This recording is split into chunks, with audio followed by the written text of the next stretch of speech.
Back to the story now. South Africa's youth unemployment has reached crisis levels.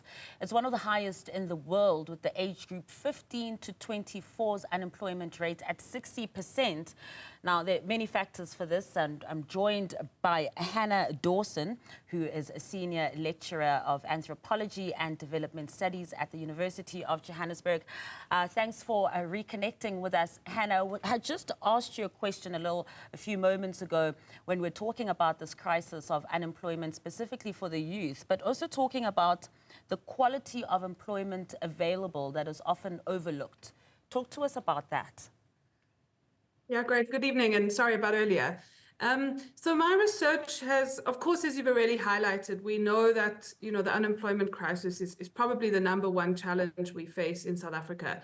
And I think because of that, we very much are very fixated on, creating jobs. So the focus is often on kind of job numbers and very often to the exclusion of a conversation around the quality of those jobs, or what jobs mean in the context of a young person's life and what that job enables or doesn't. And likewise, so often the conversation around youth unemployment is about the fact that young people don't have jobs, rather than asking, well, those who do have jobs, what are their experiences of those jobs and what do those jobs enable? And so part of my research I've been doing for a number of years now is really looking more deeply into young people's experiences of work and trying to understand their work decisions, both what types of jobs they would like and what they take, but also in some cases why they might be hesitant to take certain types of jobs, often because they've had experiences of those jobs not necessarily leading to an improvement in their living conditions or the quality of their lives. And so my research is trying to draw out some of those lived experiences, but also point us to ask some more qualitative questions beyond the number of jobs we might be creating or not. And what kind of answers were you getting in your research there, Hannah, when you're speaking of the kinds of jobs that youth would like versus the types of jobs they have access to versus the type of jobs that they do get? Yeah, so most of the work, so I've been doing research for a long period of time in a community called Zandspruit. And most of the jobs available to young people kind of under 35 in that area are predominantly in the kind of service sector. So we're thinking about jobs here in retail, in shopping malls. We're thinking about jobs in private security. We're thinking about jobs in construction, cleaning, contract cleaning, so low-end kind of service sector jobs. Those are the jobs that are most readily available. And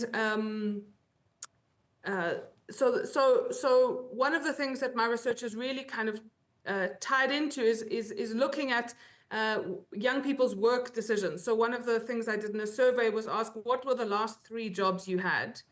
And one of the specific questions I was interested in is, why did that job come to an end?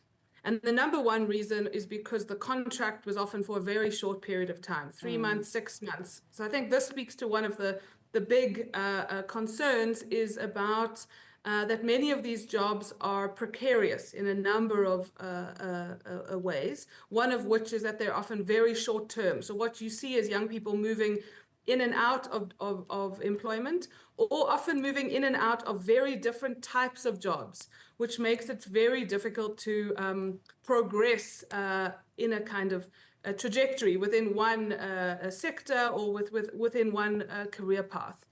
So that was one of the kind of key findings. But in some contexts, what recurred, at least in some of the research, was that in some cases, young people were actually choosing to leave jobs. And I thought this is very surprising in a context where unemployment is extremely high. Why would someone decide to not take a job or to leave a job in a certain context? And there a whole range of reasons emerged. The first one was very much tied up with these short-term contracts, very low pay when you consider how much it costs to get to work. And sometimes these jobs were described to me as a kind of waste of time. What that meant was that these jobs, even if you'd done them on and off over a period of years, very rarely allowed you to kind of improve your own life, let alone the life of your family or those that mattered to you. And the other recurring second, probably most important factor was that very often the experience of the workplace was the most recurring reason given was a sense of being kind of disrespected in the workplace. So sometimes this had to do with racial discrimination, or sometimes just with a difficult boss, which is something that many of us experience in different lines of work. But the critical point was that, you know, young people are not looking to a job just to survive from today to the next day, that ultimately they're looking for a job that's going to allow them to improve their lives, to acquire some of the markers of what it is to be an adult or a respected adult in our society. And on those metrics, very rarely does a job enable that kind of a trajectory, even in some very manageable steps. Yeah.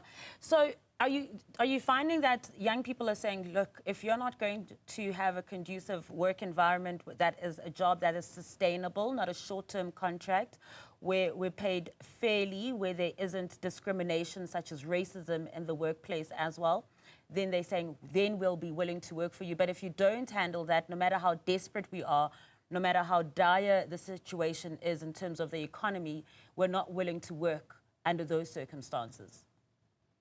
I mean, I think let me say two things. The first thing is that, of course, you know, this is not, I can't make a generalization around all young people, that there are, of course, different circumstances that shape one's ability, in a sense, one's level of desperation.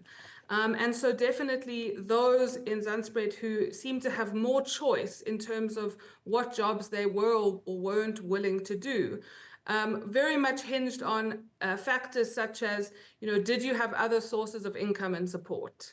And so, you know, access to different livelihoods in the local or township economy, access to other sources of resources through family or friends, but also the number of dependents you have on your income. So it's a complex landscape in terms of you know, who gets to have more choice, or who in some context chooses to leave a job without having another.